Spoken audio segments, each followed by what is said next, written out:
Girls, welcome back to Basketball Conference, the ACC Football Podcast. My name is Joey Weaver. He is Mike McDaniel. Mike, it's been a minute. Have you slept at all? Are you awake? How's everything going? Before we hit record, I think the first thing you said to me was that I look like I haven't slept since the last time you and I recorded together, which has been about 2 months. You recorded it's just a wellness check. I do appreciate that. You did record with Scott, so that was good. I couldn't make the last recording. Parenting has been interesting. Let's put it that way. Noah is 8 months old as of Sunday. He has an ear infection. And when you think things can't get worse when he's teething and screaming and just unhappy all the time, then he got an ear infection. So sleep has been, I would say at a premium, but that went to hell to high water a while back. So I'm just doing what I can to stay alive. In the words of the late, great Forrest Gump, parenting's like a box of chocolates. You do not know what you're going to get. Yeah. Thankfully for tonight's podcast, we got a good one. And we promised the people at some point like 2 months ago that we were going to do team recaps. We are starting that tonight, and there is no better place to start than with our good friend, our best friend, Mr. Cam Underwood. He is our very favorite podcast guest when he comes on, and other times we tell Dan Rubin that he's our favorite, but it's fine. It's good. Cam, welcome back to the show. Me and you and our third best friend, Scott, are here, and Mike is also here. But Cam, how are you doing tonight? Yeah, man, the three best friends and Mike. Appreciate it, inviting me back and everything. And yeah, so actually this is a momentous occasion because you can all say hi Cam and you're actually talking to me live and direct, not with the delay of podcasting, because I do listen to every single episode and I do hop in the group chat that we have and we'll say, okay, and that's become a standard troll, just in life that I've taken from you elsewhere, to other people, during basketball season. And things like that. Like, we lost to Georgia Tech, who had not won an ACC game in the entire season to that point, with Miami being, borderline top 10. And it's barely won anything since. I'd see Joey. Hi, Cam. It's like, yep. So, I've taken that, in reverse as well. But yeah, get to converse with you guys. I'm really excited, man. I'm very, very happy. Cam, I will say I was happy you jumped into the DMs and you were not mad. You laughed at my reverse Rozier reference. It's been a few podcasts ago now, but if you know, you know. Yes. Yeah. If you know, you know. But that literally made me guffaw. I don't know what I was doing. I don't remember if I was eating lunch and I snarfed Gatorade, or if I was cleaning the kitchen and broke a dish, or it was one of the two. But there was a visceral physical reaction. I was just I had to stop what I'm doing and hop in the group chat because gee willikers, man. Just came to me. Yeah, absolute out of nowhere. Yeah, sleep deprivation is a hell of a drug. Cam, let's talk about your Hurricanes. I think of all the teams in the ACC, this might be one of the most, call it jarring results of the ACC season in terms of expectations versus what actually came to be. So for those that don't remember, Miami, again, first year under Mario Cristobal, had gone through the whole thing. It was a bit of an ugly process getting rid of Manny Diaz, but we've got John Ruiz and some new funding. We're going to bring in Mario Cristobal, kind of staged a coup from Oregon that whole way. It's thought to, this is going to be a new era of Miami football, yada, yada, yada. Comes in, first couple of games, big win over Bethune-Cookman, a pretty comfortable win over Southern Miss, close loss to Texas A&M, and then a 45-31 home loss to Middle Tennessee. And from there, Miami finishes 5-7, misses a bowl game, a pretty clearly disappointing result. I guess for me, Cam, my first question, we mentioned a couple wins to start. The Texas A&M game was pretty well hyped. It was a one-score game ultimately that was lost before the Middle Tennessee game happened. Was that Middle Tennessee game the moment for you, or was there something beforehand that was something's off here, something's wrong, this is not going the way that we thought it was going to go? The real, there were signs ahead of Middle Tennessee. Not that like Middle Tennessee was going to have a once in 97 years vertical passing performance. Like there's been no game like that in like I couldn't like the explosive play rate and type that they had. I literally could not find comps for That was ridiculous. in doing the research after. It was ridiculous. You know, they had I mean, I forget the numbers and I didn't pull them up, but it was just like every time that they threw the ball, it was going the length of the field. Like they had a 98-yard touchdown. They had an 89-yard pass completion that was not a touchdown. So like they're backed up and everything, and they're just like, we're going to isolate this one linebacker who's not good in coverage and like throw a hook route or like a spot route in the middle of the defense. So the guy is stopped.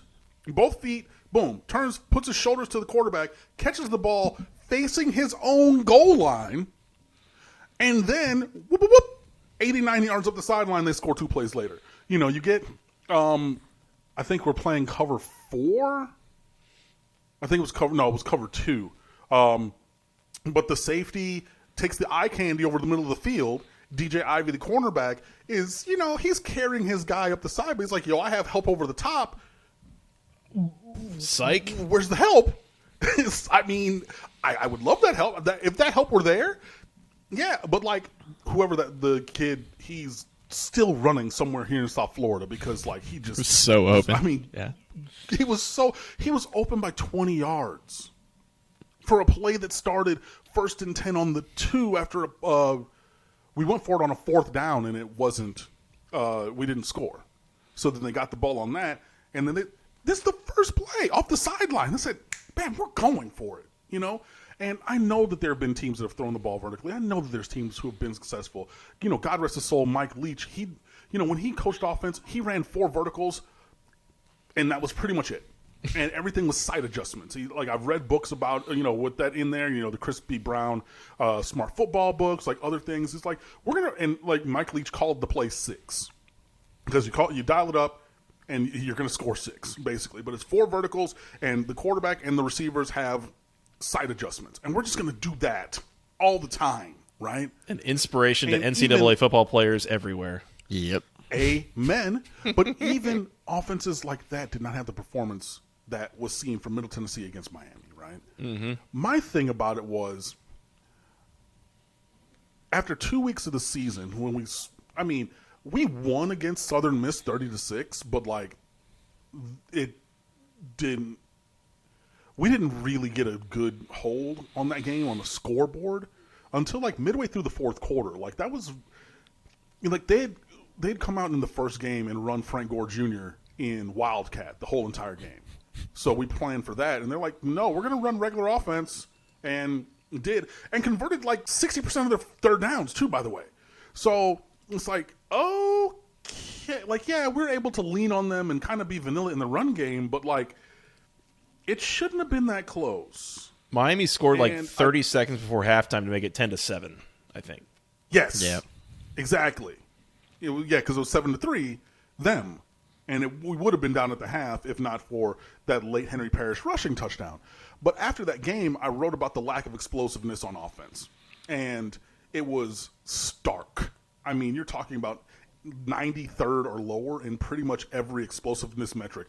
But top 15 in every efficiency metric. So you're being very efficient, but it's all, you know, nickels and dimes. I mean, actually, it's probably pennies and nickels because even a dime, like a 10-yard play, was, you know, the wildest thing ever.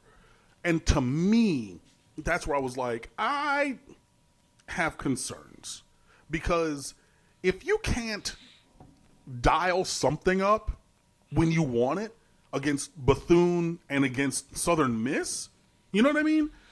I don't know that ability exists. And this is really concerning to me. And people came back and said, it's only 2 games. You don't know shit. You never played football. Da da da da. I'm like, I didn't, but like I got a brain in my head and eyes that work. Like I'm looking at this, bro. I'm telling you. But okay, fine, cool. We go to Texas A&M, play a really physical game, a tightly contested game. You know, for 2 teams that were preseason top 20, top 25 ranked. And basically Tyreek Stevenson muffs a punt that loses us the game, more or less. Like, that was the play that lost it. But, you know, they paid for the greatest recruiting class in history in 2022, and a lot of those dudes are, and I will say that openly, and like whatever they did, and like, hey, it's money well spent, you know. And they have a bunch of other guys on that team still, you know. And you're like, okay, they're a very talented team. That's one of the teams that's more talented on paper than Miami on the schedule. Because going into the year, it was Texas A&M because, yeah, they bought that class, which is crazy. Clemson. And list. Like, there's no other team that's more talented on paper. Right. So you figure, okay, it's a close game, on the road, night game, College Station, da-da-da. Then Middle Tennessee happened. And all of the moral victories from a close loss in College Station, everything went out the window. Everything went out the window. And it was just like, because Middle Tennessee hit all of their haymakers. Like, I'm a little older than you guys, but I don't know if you remember like a Pete Incaviglia or like a Rob Deere from the 80s and 90s in baseball. These dudes who would have like 30, 35 home run seasons but hit like 189 because they'd strike out 200 Adam times. Dunn. You know what I mean? Adam Dunn. Adam Dunn, there you yes, go. Yeah. the true outcome guy. It was a walk, a home run, or a strikeout. Boom. Literally. That's it. You know? Like, literally, like, go look at Adam Dunn's career stats. Like, he was the 3 true outcomes, right? But But when he hit the ball, because he was going to be, he signed to Texas, actually, to be quarterback. But he signed his Major League Baseball deal and ended up playing baseball. But dude is like 6'7", 270, you know, playing first base and right field, and he could hit it a literal country mile. So when he would hit it, like, the ball, like, you know, is orbiting the seventh moon of Jupiter. But there would be all these other times where he would strike out 185, 200 times a year, right? Middle Tennessee was like that perfect, you know, hard-hitting Mark Whitten 4 for 4 with 4 home runs and 12 RBIs. Like, they had that game. And when Miami needed to dial something up, to get the tempo going, to score quickly, that ability was not there. When they needed something explosive to fight back against Middle Tennessee, that proved to be a bridge too far. And that was a fortnight turnaround, a 2-week turnaround on what I wrote and say, oh, my, this is really, really, really bad. And then the injury started. How much of this is on Cristobal? Like, it's year 1. And it's year 0. And and like, I get where you're gonna like and you're gonna kind of push back on that in the way that he's viewing the program. That was year 0. Yeah, it really was. You know, and with everything that had gone on, you know, your Al Goldens, your Mark Richts, even your Manny Diaz's, and the results like through those times, we myself included, thought that this was going to be, you know, a cosmetic redo. You know, like, Yeah. we're going to gut the kitchen and redo it, but like, the house still stands. You know, we're still going to live here through this renovation. You know, we're just going to be going out to dinner every night. But like, yeah, we're going to, you know, new countertops. You know, do some floors. You know, get some custom built cabinets. We're gonna do that. You know, maybe we're gonna change out some fixtures in bathrooms. Hey, maybe we're gonna upgrade these windows to hurricane impact windows because it's South Florida. But you think it's going to be that kind of thing? well, because they weren't No. bad. Like, they just felt like they weren't I bad enough in know. 21. You know, Right. But 7-5, in made a bowl Mario game. Cristobal's, right. But in Cristobal's paradigm, in his view of how a football program should be built, this is a teardown, like, to the foundation and rebuild. Not even a gut renovation to the studs and leave the walls up and just going to, you know, okay, we're going to rewire, we're going to replumb. Da, da, da. No. You know, I watch a lot of reality TV, so this is like, you know, $1 Million Listing LA. You got that beautiful old 1920s house in the Hollywood Flats, and you're selling it for the price of the land because nobody's going to keep the building. That's what Cristobal's talking about. Raise it to the ground because we even need to probably dig up and re-pour the foundation before we build. Okay. That's the kind of thing that he's looking so at. let me ask last you. year absolutely was year 0. Well, so let me ask you this too: was it year 0 because it's a total culture shift in the program? Because I think from a talent standpoint, there was enough there to make a bowl game, right? But one would think. Culturally, it does feel like I get Cristobal's Miami guy and all that stuff, but like just in terms of how he operates and how he runs a program, he's fundamentally different than any coach they've had there in quite some time. From how he builds his culture and just kind of how things are run at Oregon, in my opinion. And how like he wants things to be built and run. Right.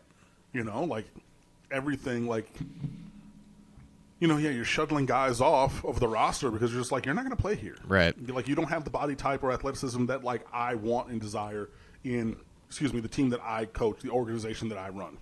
And that's just going to be it. So, yeah, like, it was very different. And, like, to his credit, Cristobal was consistent on that, on his messaging. Now, he didn't go full chapter and verse with it, but he's just like, hey, you know, things need to change. We know that the organization, the program was not where it needed to be, and we're going to be focused on that and go along that path. I'm like, yeah, okay, like, you know, and again, we figured, you know, a new coat of paint, you know, maybe some, you know, whatever, like change out the hardware. He's like, okay, yep, I mean, that's a thing you could think, sure, but we're going to go about it the way we're going to go about it, which, you know, looking back on it, you know, is really just like, no, this is way, way, way bigger of a rebuild than you guys think.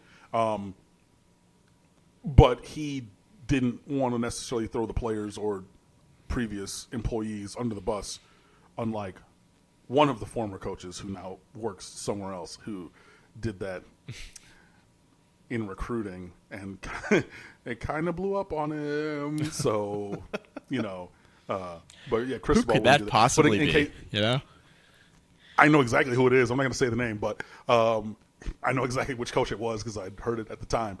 But basically, in case you're new to this, as a listener, there was a Miami coach in 2022, one of the new ones brought over by Mario Cristobal, who hated one of the players in his position group. Hated. And he was recruiting a player locally at this same position and was basically bad-mouthing the player on the roster. I saw you tweet about this the last day or so. Detested. Yeah, I will, after we finish recording, I will tell you who it is. But, and so the player who was the recruit who was being recruited, and this coach, I almost said the name, Lord Jesus, but this coach was bad because he did this over text message.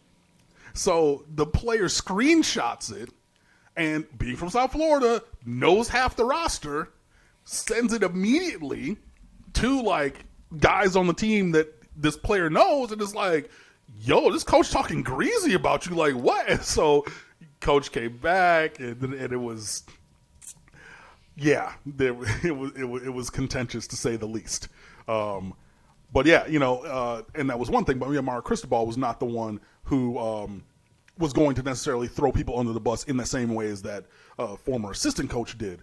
But he was very clear at every time asked, like, yep, we're going to build it the right way because it's not built the right way, and that's all I'm going to say about that. And yeah, we're seeing that it was in the way that he wants to build it. And again, you're also working with Dan Radakovich, who helped build that Clemson program into what it is. They have a different view, so it's not just, you know, a Band-Aid on a flesh wound from what Miami has been doing. No, we're going to tear this thing all the way down. So yeah. From a personnel standpoint, I think the thing that nationally people are going to point towards with Miami as being a failure, call it in 2022, a failure of Mario Cristobal, a failure of Josh Gaddis as offensive coordinator, was that Tyler Van Dyke seemed like he regressed badly in 2022 from what he was in 2021. I know there were some injuries that he dealt with. He missed a lot of time down the stretch. He really only played the full stretch of like 6 of the first 7 games, I think.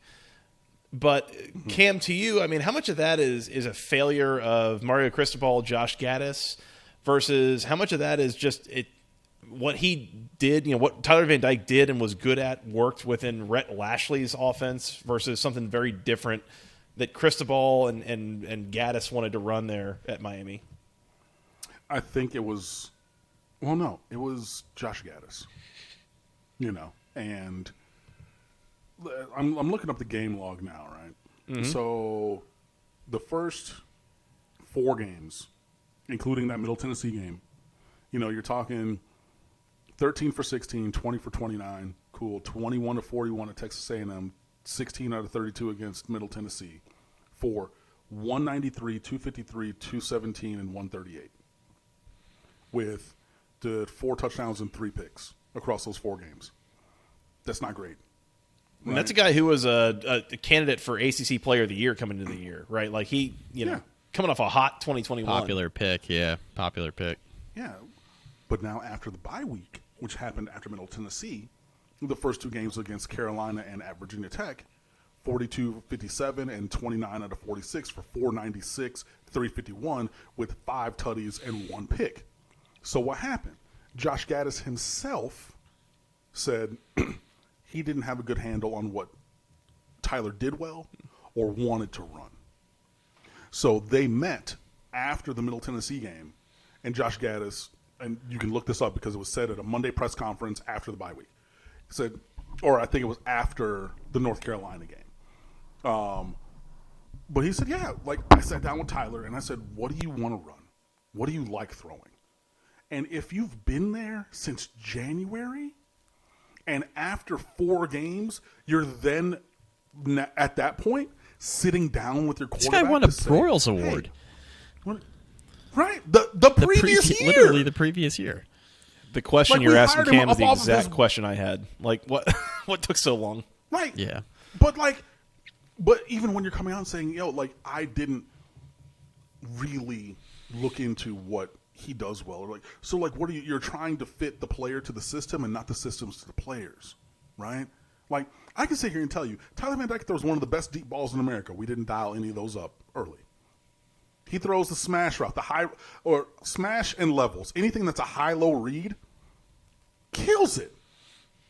And when he first came in for De'Aaron King, you could see it on the field. It's just like, bro, they're running smash every time. Or that concept is in there, with the short curl and then a flag or something behind it, and you're reading the one defender who's in conflict. If he jumps the curl, you throw the flag. If he sinks to the flag, you throw the curl. It's an easy high-low read off of one guy.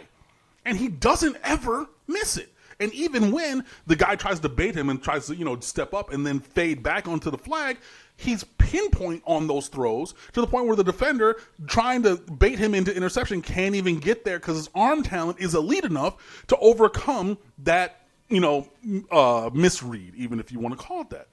But for Josh Gaddis to come out and say that was really, truly shocking. Yeah. To say, I had to meet with my quarterback a third of the way into the season and be like, hey, what do you want to do? What? Probably a big reason why he's not the offensive coordinator anymore. Honestly, I mean, it was just, it didn't work. And then the offensive line, I mean, there were a couple of bright spots. Inez Cooper, a true freshman from Mount Pleasant, Alabama, is a mountain of a man. He can play really well at guard. Jalen Rivers was back after tearing up a knee in 2021. He's probably our best offensive lineman. You still have guys miscast because John Campbell had to step in at left tackle because Zion Nelson wasn't there because he had a knee injury that persisted all year. And then you have DJ Scaife, who's playing at right tackle, who's more of a guard, but he probably wouldn't even play guard because the other 2 guards are better. It wasn't great along the offensive line, and you're trying to run all the time. You can't do anything there. You can't protect Tyler. And then in Game 7, Tyler gets hurt, and I was at that game, and I saw him get sacked onto his right shoulder, and I said, oh, there went the season. Yeah. Any chance that you really had to be competitive, there it went. And Jake Garcia, God love him, he's transferred somewhere else now. He has incredible talent, but, you're putting whoever back there to run for their lives. Their lives, and then Jakari Brown is an incredible physical specimen, and a gamer, right? But he's not good enough as a passer to really be effective at this level yet. And, early in the season, I said it's the UPS Express package. What can Brown do for you? Because you're just going to put him in there and have him run, some single wing, inverted veer, wildcat kind of variant thing. And the UPS Express package was great when it was 5-6 plays a game. Now you're going to have him start? Huh? Like that, what? You know, and it's just, yeah, it was all just discombobulated. I mean, just foobar everywhere, you know, just, yeah, it was, it was really bad. And I mean, from a schematic standpoint. Love a good foobar, sneaking that in. I mean, the phrase, yeah, but I mean, when we're talking about the performance of my alma mater's football team, not great. Not but, ideal. You know, like schematically, Not worse than offensive ours, line wise, you know, just you know, and injuries upon injuries. Then I mean, you had your annual Jalen Knighton 2-game suspension, so then you know one of your most dynamic players is not there, and then you know nobody on the field can Set your watch. Yeah, I mean, set your watch by it. I mean, literally every year that he was here, he was suspended for a couple of games. Like, you know, like stay off the weed, bros. You know, shout out to Stephen A. Smith. But you know, like it was just there were so many different things. But I mean, going back to this is the circuitous route, way back to the original question with Tyler Van Dyke. It was, I mean, the things were. Josh Gaddis was not prepared, I don't think, for a quarterback who could pass in with the efficiency and skill that Tyler can. And because if you look at what we ran the Cade McNamara version of Michigan's offense, which was we're going to do everything to not have this guy lose the game for us. But in Miami, it's like, no, we need to figure out a way to keep him upright because with all the other deficiencies, him and his right arm are the reason that we can win. He's one of your best players. Yes, absolutely. He's our best player on offense. I mean, like, it was just there was no connection at all. And then the offensive line was terrible, and then he got hurt. And then he tried to gut his way through it, and I said at the time, I said, this is malpractice to put him back out there. Because I know that he wants to, you know what I mean? But, like, you could see in warm-ups, you know, where you do that thing where you throw it once and it's just, you know, do that, you know, and kind of, you know, try to work out. And I'm like, you could literally see it. I mean, I remember saw it. He did not play let me just check my stats to be sure. He played the Virginia Tech game. He did not play the Virginia game. At Virginia. He didn't even travel to that one. But yeah, he tried to go against Florida State. And I was just like, bro, this is not good. Like, this is not this is malpractice to put him back out there, you know, like 10 days after, you know, his latest injury or whatever. But yeah, it started bad, but I mean it was like a cartoon. It was the pebble at the top of the mountain that was an avalanche in the end. You know what I mean? Like at first it's like, oh yeah, that's not bad. And then like, okay, well that's like a bowling ball. And then it's like, okay, that's a larger kind of thing. And okay, it's a little bit bigger, you know, snowball coming down. And then all of a sudden the entire side of the mountain is just avalanche in a bad way. And I think that's how the season went for Tyler. But yeah. That was the other thing I was going to ask was like the final 6 games of the year. You did have the 4 overtime win against Virginia on the road. You had the 3 touchdown win at Georgia Tech. I mean, that was a close game going into the fourth quarter, but they pulled away at that point. But the other 4 games, a 3-score loss to Duke, a 5-6-score loss to Florida State, a 4-score loss to Clemson, a 4-score loss to Pittsburgh. Like, did you feel like was there like a sense of quit, even like maybe like mid game with some of those, like things start to go wrong, like players just like like we're good? Oh yeah, I quit. Yeah, there was definitely big I quitting quit. vibes. I quit. You know, but it was to the point where you could literally see, you could count the players who didn't quit. I quit. But like it was Cameron Kinchin's, your first team All-American safety. Akeem Mesidor, but like he even missed one of those games. And I mean, yeah, it was there were very few players who like really were fully like just bought in all the way. I mean, because it was just like, what are we doing, you know? And just especially on offense, like it was so bad, you know, and like Miami doesn't have any kind of outside receivers. You know, Colby Young was a revelation for about 2.5 games. And maybe he can be something this year, you know, but like it was, like what are we doing? Like you can't really run anything. And it was just when you saw things go right, like they did when Ja'Carri Brown started against Georgia Tech. When things hit like that, I was like, oh, like that's great, But yeah, Clemson, that was going to be speculative, as soon as the schedule came out, and that was just bad. And Ja'Carri Brown, God love him, we dial up a couple wide open guys, and the ball is still sailing somewhere in South Carolina because he saw a guy break open, and it was all of the adrenaline with that rocket for an arm, and that ball flew. That thing's in orbit. Not where it needed to. I mean, yeah, exactly. But it was upper deck. Yeah, it was real bad. And especially Florida State 2 years ago, Miami beat them by 6 touchdowns and then lost them by 6 touchdowns this year. So that's 12 touchdown swing in 3 years' time. Joke. That's a joke. A, that's a joke. B, I mean, I'm not going to necessarily say it because, I know Joseph's team back in the day lost 222-0, but that feels like a record in modern times. Won by that number? Oh, won. Excuse me. You did win. Win 222-0. Excuse Large me. difference. Suck it, Cumberland. Suck it, Cumberland. Yes.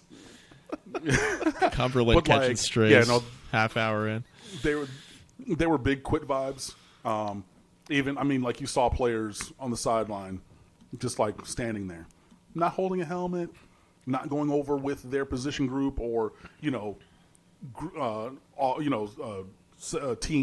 half of the team, offense or defense for the meetings. No, I'm just going to sit here or stand here at the 15-yard line with an on-field pass, basically, and watch the game from here. I don't ready to go home because I'm not going to. Yeah, I'm ready to go home because I'm not trying anymore. You know what I mean? I'm not going to go in the game. I don't like my coaches. I don't like what's going on. I'm ready to leave. So, I think that they don't have a curfew, obviously, or have to go back to campus after, a game, especially if it's at Hard Rock Stadium. They're like, cool, bro. My people live around the way. I'm gonna stay out. If a player went to Norland, a player went to Carroll City, the stadium is on the corner of 199th and 27th. Carroll City High School is off of 183rd and 32nd. So a couple square miles away. You know what I mean? So they live in that hood that's literally right there, bro. I'm good off of this. Let's just get to the end. We're gonna go over there. I'm not gonna sing the alma mater because nobody other than Cam, who's in the School of Music, knows the words of the alma mater. But I'm gonna go stand over there because coach says I have to go stand over there. I'm gonna go change and I'm gonna hang out with peoples. There were big quit vibes in more than a couple of those games for sure. So Mario had this. He had a press conference at some point, later in the year, where he had the whole thing of if you don't want to be here, parents, I've told the parents they can come pick the kids up or whatever. And I said at the time, I thought that was very intentional because he knew how bad the roster was in terms of what his vision was. Kind of going back to what you were saying earlier, he had his vision of what the roster was going to be. He knew he was going to have some major turnover. Joey and I talked about this at the time on this podcast where he said it's probably not the worst thing in the world, right, to have roster turnover because of the quit that Miami showed for a lot of the year. My question for you, Cam, though, is it kind of feels like Cristobal did the same thing with his staff, right? Because Charlie Strong, gone. Kevin Steele, gone. Josh Gaddis, gone. I know Rod Wright took a job with the Texans, but, he's gone. And I feel like there's a few more.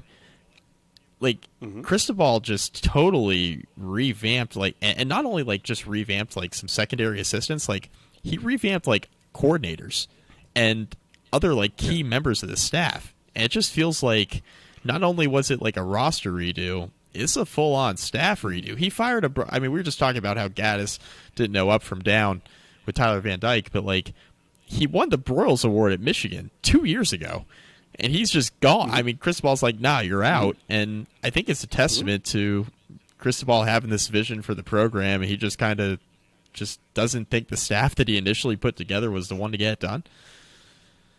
Yeah, I agree with that. A little inside baseball just because I do well, this was put on social media, so I am not talking out of turn. I believe the tweet still lives, so I don't know if I said it on here or not, or if it was on another show that I do. but that statement about you can pick your kids up, that was in reference to Marcus Rogers, who was the father of a player. Kamari Rogers was a freshman last year from Mississippi. He was All-American, tore his knee up his senior year. And he wanted to get in some of these games late in the year to play, but still maintain his red shirt. And the decision was made, no, you're going to stay on the sideline. You're not going to go play. And so Marcus Rogers, the father, then came on the timeline, and he was talking real greasy about all the coaches, coordinators. Jamil Adai, he called out by name the defensive backs coach, called him all kinds of, foulness and whatnot. And people were like, I get that, you're upset for your son, but, this is, mad AAU dad, to epic levels, you know what I mean? And he was like, I'm a grown-ass man. I said it with my chest. It is what it is. Feel what you feel. Say what you say. Da-da-da-da. But, I stand on my word. Jamila dies of snake and, all kinds of stuff. On Twitter. You can go look this up. I think it's mrogers88 is his handle. Literally, the tweets are still up. I'm not talking out of turn because he did it in public. So I don't feel bad about putting his name out there because he said it on his good name. So, then somebody asked Cristobal about, because clearly, Cristobal reads the tweets and everything. And, he was a little bit judicious with it, but this was asked the Monday after the Saturday night / Sunday morning that Mr. Rogers made it a bad day in his neighborhood. And so Cristobal then said, if you got a problem with it, come pick your kid up. You know what I mean? You want to go, you want to holler at somebody, you want to, literally. And then Kamari Rogers was one of the many players who did transfer away. So, I guess he did go pick his kid up and go elsewhere. So that was inside that first little thing in case the listeners did not know that.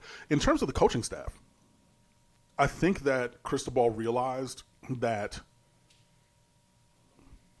the whole is greater than the sum of the individual parts, and I think that he tried to build a super team without any concern for how those individuals would work together, and a little bit kind of hand-waving any concerns about scheme or adaptability or things that he might have had. But yeah, it's basically just I'm hiring this all-star staff. Everybody has a name that they've done great in other places. We're going to put it all together and make it work. And hey, sometimes the collage works like that, and everything comes together and it's beautiful in its diversity, right? But sometimes it is the fact of, oh shoot, I forgot I had this presentation in Spanish class, and I'm going to wake up in the middle of the night and go over to the 24-hour Walgreens and get a poster board and cut up some stuff and put it together and turn that in and then hope to get an A. But whatever happens, happens. And I think it ended up being the latter. So, of the assistants, Gaddis was the one who was fired. He was, we are ending your employment. Some of the other ones were gently encouraged to seek shelter elsewhere. So Frank Ponce, who was the quarterback's coach, well, when you fire the offensive coordinator, you're going to need to hire an offensive coordinator. And our offensive coordinator and Josh Gaddis did not coach quarterbacks, which is crazy. So you're going to need to fire the quarterback's coach to get a quarterback, OC/QB. So when that move was clearly going to happen, we said, hey, look, we're going to go in a different direction, Frank. You can, find somewhere else to be. And he was like, hey, I've worked at App State twice. So I'm going to go back there and be the play calling OC for the third time. Great. Cool. The running backs coach, he goes back to Ole Miss, says, great. I was there.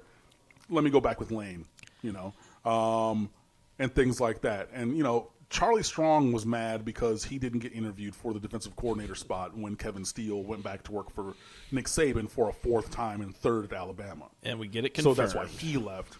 And then Charlie Strong actually goes to Alabama in an analyst role over there. Wait, he did really? Yeah.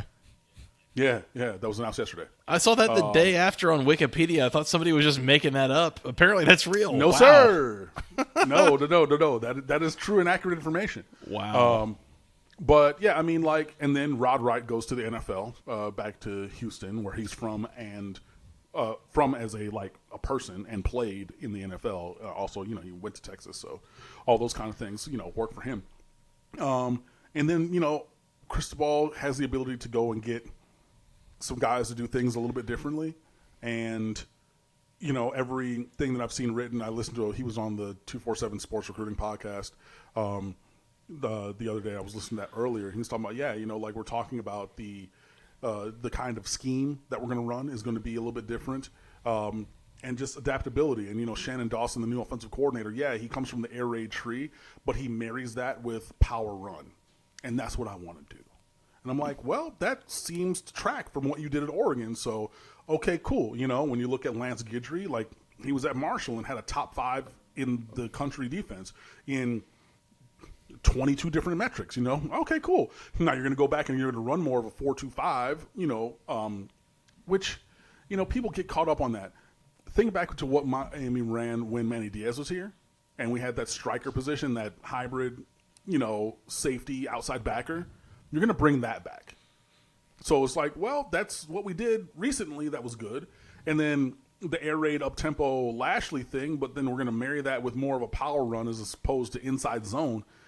You're now going in a way where I think that you can take advantage of the talent on the roster and suit the scheme to the talent as opposed to trying to make the talent fit the scheme, and there's a mismatch there. You know what I mean? And we clearly saw those mismatches, that mismatch between personnel and scheme last year.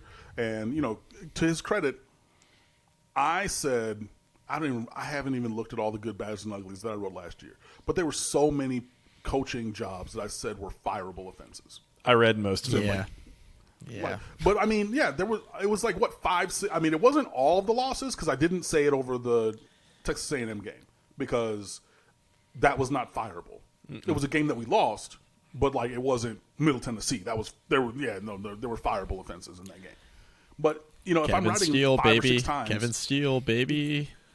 Hey, well, things happen. And Kevin Steele pushing back at one of my friends who runs another site about the number of explosive plays allowed on defense, and he got real ornery about the program and everything. And he was like, it wasn't that mean. He got really.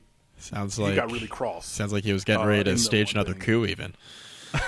I mean, hey. I was going to say, at least Cristobal doesn't have to worry about that anymore. Yeah. One bad year. Get Steele the hell off my staff, man. He could have been like Jimbo and hired, what's his name? Bobby Petrino. Yeah, that's true. Inviting a wolf into that hen house. Yeah. But, I mean, my point was like this. Sleep with one eye If open. I wrote that 5 times in the year, coaching jobs were fireable, and you didn't fire anybody, then that's insanity, because you're going to do the same thing the same way and expect a different result. At least he had the clarity of thought to say, yes, I messed up. I made some mistakes in how we do things and who we have doing those things. So now we're going to make changes. And I've seen Miami fans get, a little bit upset because, to the point of your question, we have 6 new assistants this year as opposed to last year. Did you want those same coaches doing the same job? Yes or no? And if it wasn't good enough, then you cannot then also say, oh, well, Mario's, trying to go change things. Yes, he's trying to change things after 1 year, which is year 0, because you can clearly see that what we're doing or what they did last year was not good enough. So now we're going to go and try to change some things up. I would rather that proactive approach as opposed to if you had that same coaching staff from 2022 back in 2023. Oh, hell no. I'm out from day one. It's no. No. That would have been wholly unacceptable. So, I mean, yeah, there is a lot of change that is ongoing, but I believe it to be necessary change to get to where we want to be. So let's put a pin in that real quick, because I do want to come back to that. Let me remind people real quick about section103.com. There it is, Premier baby. Place. There it is. I don't forget. The internet's premier place to buy all things wonderful Georgia Tech apparel. They've got things for men, women, children, T-shirts, sweatshirts, hoodies, all things wonderful. Use the official word marks. They got the official Tech Gold. Everything you want there at section103.com. It's baseball season. They've got the official baseball 3/4 sleeve T-shirt right there. Looks great. It's ultra comfortable. Cannot recommend it highly enough. Go to Section 103. Buy all the things you need for Georgia Tech apparel. It is use promo code GOACC for 10% off your first order. Things with the official word marks, the official Tech Gold. They've got performance wear. Keeps me cool in the summer. I highly recommend it. I would be wearing it right now, but I've been wearing it all week, and my kids see it and think it's like a great spit up target. Apparently, my 6-month-old apparently. But in any case, she approves of it as well, as I think what she's trying to tell me. So go to section103.com. Use promo code GOACC for 10% off your first order for all things wonderful Georgia Tech apparel. Cam, you mentioned we made some changes on the coaching staff, but they were necessary coaching changes. It's been an interesting trajectory for me going back in the last 12-ish months, right? Like Mario Cristobal's hired. It's a coup. It's a big deal. It's very popular. Everyone's really optimistic. The season happens. Not great. Recruiting class, really, really good. Changing over the coaching staff, it got some negative publicity basically, but you're saying maybe a good thing. Where is your level of optimism at right now? And how does that compare to where it was 12 months ago for this Mario Cristobal Miami program? My level of optimism is still high, but okay, the time horizon is longer than it was when, of what I thought when he was hired. You thought meeting expectations would happen faster than it seems like it's going to. Yes. Okay. Absolutely. And my target for those expectations was way closer on the timeline. I'm thinking, 8-9 wins in 22, 9-10 in 23, pushing for a playoff spot in 24, right? That was what my mentality was the moment he was hired. Because again, we went 7-5 in 21. You figure, cool, you got a better coach. He's going to bring in some players. He's going to, bring some of that special recruiting sauce. We're going to be good with it. But yeah, from the teardown aspect of year 0 of 22, yeah, I'm definitely looking more into a little bit further into the future to hit the kind of performance that I think that we all desire. But we've seen Cristobal build a program. So, look, I am not saying this is a championship program, but he did really well at FIU and had multiple NFL guys there. And FIU was the dregs of the earth, the literal worst team in football. And he would have stayed there for another year or two, but their former AD, Pete Garcia, is a moron and didn't like the fact that Cristobal was an alpha male and wasn't going to kowtow to him, so he fired him.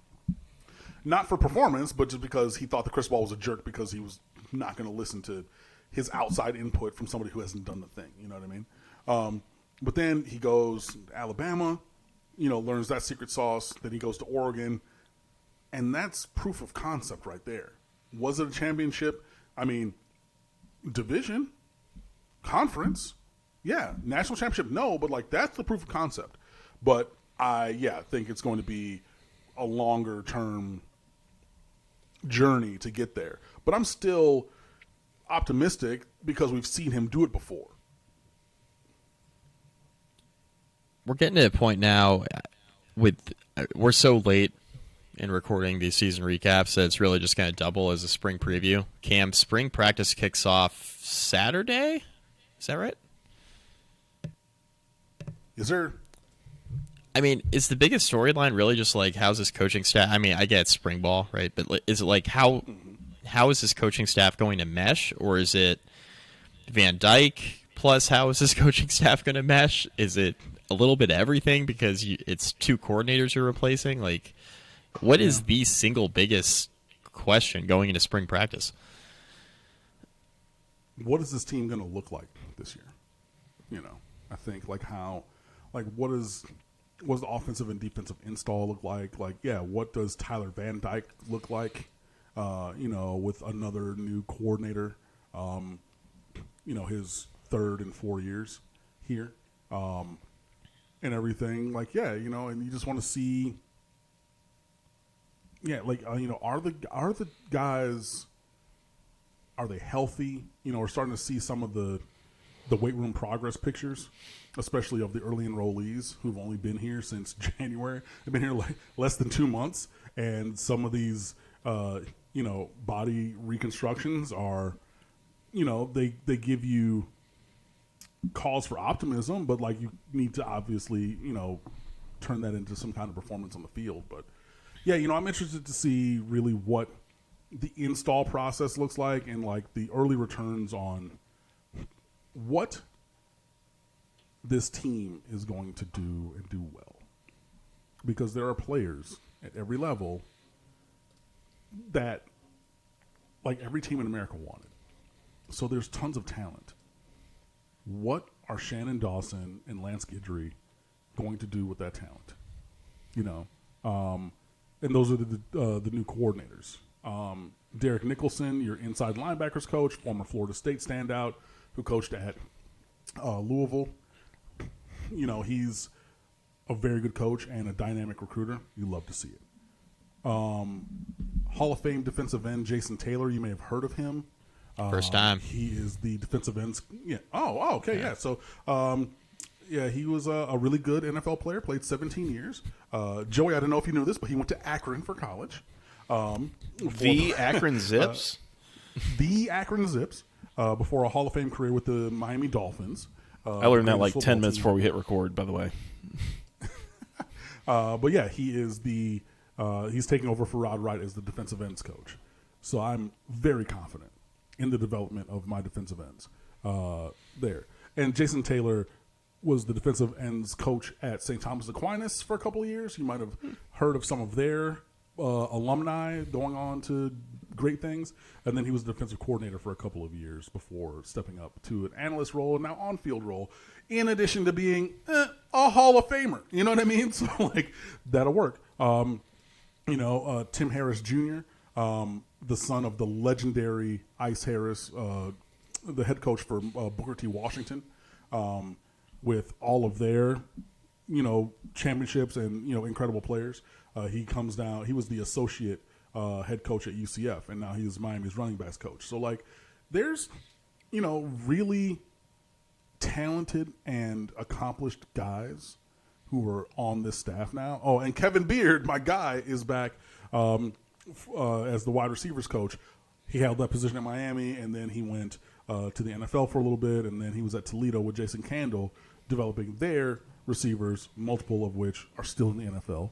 And now he's coming back. But, like, there's a lot of new faces around, but I think that, again, this is positive change, necessary change. But, yeah, I want to see what does this team start to identify as throughout this install process of spring, who really develops and who has developed over the last year. Guys who didn't play much, like a Cyrus Moss from Bishop Gorman in Las Vegas. This Jason Taylor clone, like this 6'6", 220-pound defensive end. Didn't play much last year because it was a little light in the pants. But you've been in the weight room. He's supposed to be around 240, 245 now. As a redshirt freshman, you're going to see the field, right? I mean, if you earn it. But, I want to see how everybody, is developing. But, yeah, it really comes down to, these coordinators, the quarterback, and then after that I would have to say the offensive line because they were so inconsistent last year. And, I mean, I don't want to necessarily Billy Bob, Lance Harbor them, but, like, they're kind of the reason that Tyler Van Dyke got injured last year. So I want to see if they're able to be a measure better.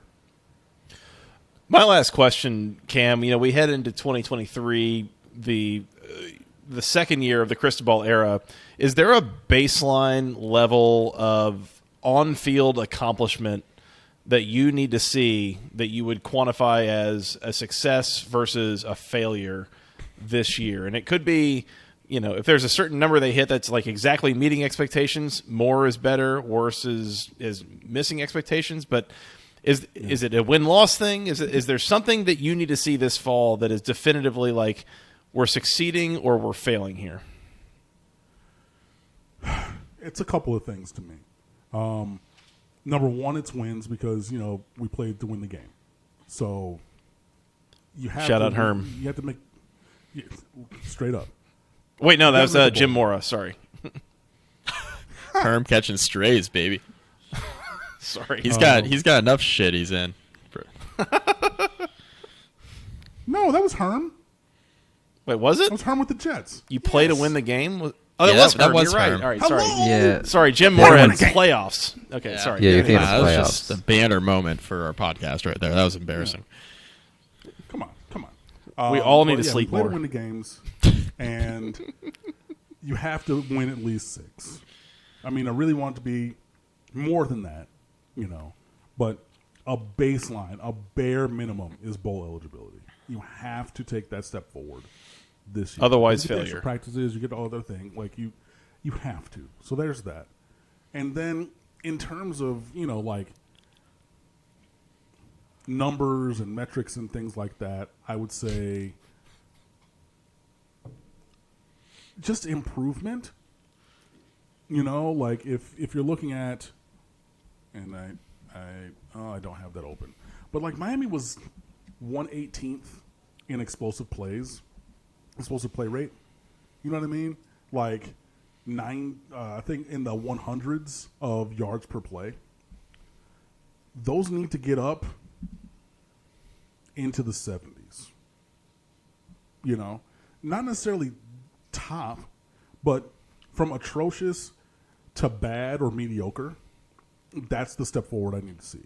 It's a big from difference. the offensive line as well. Like, yes, I mean, from abjectly terrible to simply bad or like bad or better, is such a massive step forward from where things were.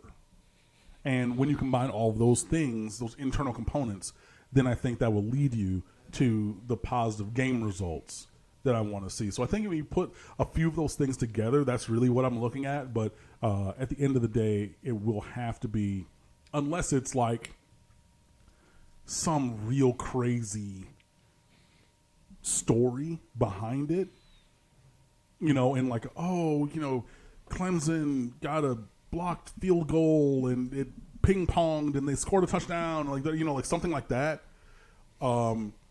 Absent a loss or something that has those kind of parameters with it, yeah, like it really got to have 7.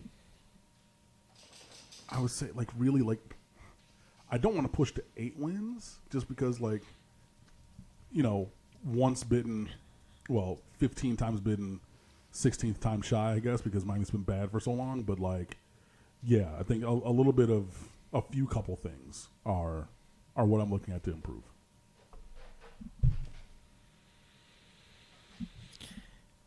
That's all I got, Joey.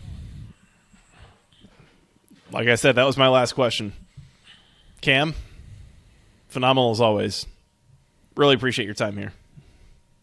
No, it's always fun, and I saw in the chat was named the king of analogies, but yeah, I enjoy storytelling, so I'm glad that you guys enjoy going on these journeys with me. The king of analogies, and somehow, by the way, it's like it's only the episodes that we have you on that people respond, and they're like, "Who are the sweet, sultry tones on this episode coming from?" Like, man, you have the voice for this. Thank God. I think you also had a second life in, I think, choir, like singing, like that kind of thing. You got it, man. No, yeah, I mean, my voice changed the summer that I turned 11. Literally and truly, yeah. Hell yeah. I scared my mother by asking for pancakes for breakfast because she was facing away from me at the stove when I came down the stairs in the back of the kitchen, and she almost jumped out of her skin because she thought that some grown man had broken in our house and was, do vile things. Wanted breakfast, but no, like, I mean, like literally, she asked me, pancake, like literally in this voice, but like I'm a little. I've come for the jewelry and the breakfast. What a grade! Yeah, it was one of those kind of things. But no, man, I really am. I mean, well, I'm glad my voice is back because I don't know if y'all remember I did have that injury thing. I do. And everything. So to sound 93%, like the me that I've known for the last 30-something years since my voice changed it does my heart well. So, I appreciate, you guys. And if you are one of those listeners who, does comment in, then I do ask, that you just come on over and fan with us at TheStateofTheU.com. That is the website that I run and have managed for going on 13 years now, which is kind of crazy Holy to say. crap. Wow. Or 12, sorry. This is 11 going on 12 of being the editor of that site. So there's that. I also do another show with Mark Rogers on Wednesday nights. We post those on social media and on YouTube, so you can go check those out as well. Our Twitter and Facebook are at TheStateofTheU. My personal Twitter account is at Underwood Sports, where I tweet about all manner of things, reality television, my video game chronicles. Currently, I am playing MLB 21 with a fake athletics franchise, which has won 1 World Series in 5 years. We're in year 6 of that. Just traded away Matt Olson to make room for my 23-year-old Cuban first baseman prospect Gilberto Quintero to take over at first base. Hit a game-winning home run off of what's his face, Walker Buehler against the Dodgers. I was just watching that game, in my franchise earlier today. You streaming this on Twitch? Or? When I wanted to watch. So. No, I don't get into the Twitch thing just because I need to get a better computer and all that kind of stuff. But I do live tweet about it and all kinds of other stuff, and I try to be interactive. So hey, if you see me talking about something you want to talk about it, you slide in my mentions or DMs or whatever. But it's always great to be here. I do enjoy being here on this podcast for another time. I am the best guest, Dan Rubin, if you're listening. So, whatever, move aside, buddy. Hope he's doing well. But, I really enjoy it, man. It's always fun. Cam, we appreciate all the insights. We even really, really appreciate you plugging your stuff without us even having to ask, number one. Number two, shout out to Mark Rogers, secret godfather of this podcast. Shout out to him as well. Yeah, Mark's the goat. Mark's the goat, man. Cam, you're the man. Really appreciate your time here. No worries. Let's get out of here. We will come back. We got some news we got to hit up on, Mike. That's what happens, when we go a month without recording. It's even in the offseason, there's stuff we got to get caught up on, and there is some big deal stuff that has happened in the last few weeks that we got to talk about. We're going to do that soon. In the meantime, we are on Twitter. I'm at FTRS Joey. He is at Mike McDaniel SI. Together at BC Podcast ACC. And once again, go follow Cam on Twitter at Underwood Sports or at The State of the U. Is that right? At The State of the U? The State of the U? The State of the U. That is right. At The State of the U on Twitter. Go find him there. We're on iTunes, we're on Spotify, all the good places you go find your podcast. Hit the follow button, the subscribe button, give us 5-star reviews. We appreciate that stuff. Send us emails with questions, comments, concerns. It's the off-season. We need stuff to talk about. So hit us up at the longest email address known to man, basketballconferencepodcast@gmail.com. Nailed it. YouTube. Go, Scott, go. Do your thing. Yeah, go check us out, youtube.com/@the ACC Football Podcast. We still haven't changed that yet, but go find us there. We are unveiling a new guest visual platform. So, Cam, you'll be the first person on that visual platform once I edit it all together. So if you're just listening to this, at least go check out what you'll see from guests in the year of 2023. Oh, wow. Hell yeah. Hell to the yeah. That's a Let's plug. go. Mike, where else are we on the social medias? Facebook.com/basketball conference rate review. Find some of our podcasts there. Also, in addition, Ariel Espinoza from BetUS. You owe us some money, pal. Oh, no. You owe us some money. He's probably not working there anymore. He never worked there. We will never get another sponsor again. I think that's all I got. Mike, Scott, Cam, anything else before we get out of here?